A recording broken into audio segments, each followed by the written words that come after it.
back. You're watching and listening to Breakfast with Stephen and Ellie. Time for the papers this morning, which I shouldn't say. I don't like saying that. But here's a picture, a dramatic picture, actually. I think it's dramatic. Anyway, it's RAF crews loading missiles. This is in the Express this morning after the UK confirmed it's supplying Ukraine with longer-range weapons, Storm Shadows, that are going to help in the fight against invading Russian forces.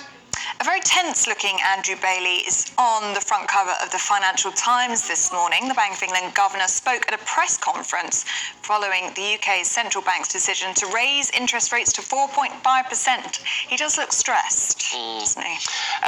Now, here's a picture of a royal superfan. Not as you'd expect, though. Doesn't look. The royal superfans we normally have are sort of wearing Union Jack coats and things, aren't they? But this is a different royal superfan who actually, you see from the picture on the right there, was arrested at the coronation because she was stood next to some Just Stop Oil protesters and was arrested and dragged away and missed the whole thing.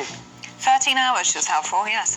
The Telegraph has a fantastic photo of singer Mae Muller performing. She's, of course, our entrant to the Eurovision Song Contest. She's going to represent us tomorrow at the final in Liverpool. She was good in pink. Well, don't you all? Well, I look like Calpol. Calpol. According to Tony. It's Calpol special. Let's talk through some of the papers then with host of Blethered, the podcast, Sean McDonald, and writer and commentator Candice Holdsworth. I've got to stop saying Candice. I always say Candice. Candice. It's fine. I am so used to it. Sorry. And it's much better if I just let it go. Than constantly being like, Candice. Yeah, I know. I'm sorry. I know I've mentioned it to you before and I still do it. Don't worry about it. Sorry, I told you too, Candice. Yeah. Sorry. Let's have a look at the Telegraph, Candice. Just 10 NHS trusts are responsible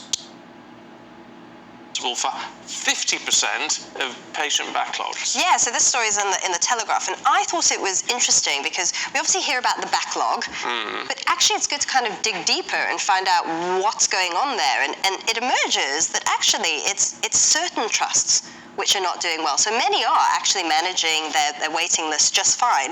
But one trust that was mentioned in this piece, Manchester University Trust, they have a huge number of patients waiting more than 18 months for things like hip and knee replacements.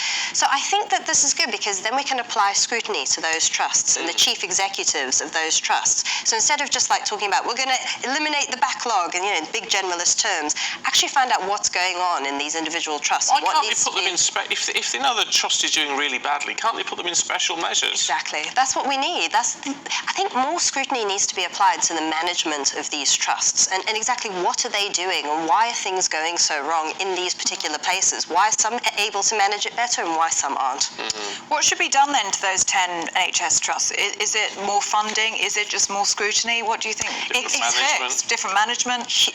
Different management is probably a huge one, and I think one of the big problems is workforce planning. This is what everyone says who works in the NHS. I mean, there was a story a few weeks ago about how surgeons are only working maybe once a week, whereas previously they'd be working every day or a couple of times a week. We've got such a staff shortage right now, and obviously the strikes are making it worse. And it's something that needs to be rectified if you're going to get this waiting list down, because the surgeons are there, they want to perform the operations, and they can't. Yeah. Okay, Sean, let's have a look at The Guardian, shall we? And this is a senior Tory has condemned Liz Truss. This is about a trip to Taiwan. Yeah, this is Alicia Kearns. She's the Conservative chair of the Foreign Affairs Select Committee. She has called Liz Truss's sort of seemingly inexplicable trip to Taiwan as performative and not substantive, a sort of Instagram diplomacy, she's calling it. I think it is pretty cut and dry that it's just an attempt to stay relevant after obviously a very brief spell as the Prime Minister. But I think this probably will cause issues for the Taiwanese people. It is a self-governing democracy, but it's obviously viewed as a renegade province by Beijing.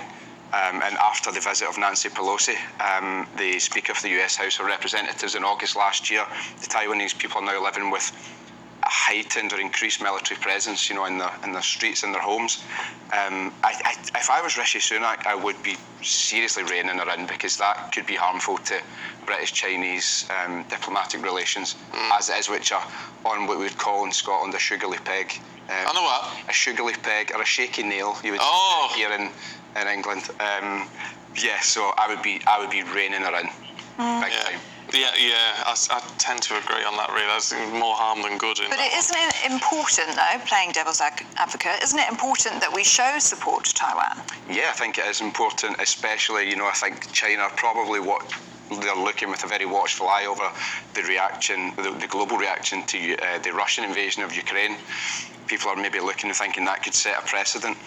But if it's important to show support to the Taiwanese people, but not a former PM trying to make herself stay relevant. It would be my summation of it. We've run out of time. We've rattled on a bit too much. Not you two, but before we got to, I think. Sean, Candice, thank you. We'll catch you a little bit later on, though.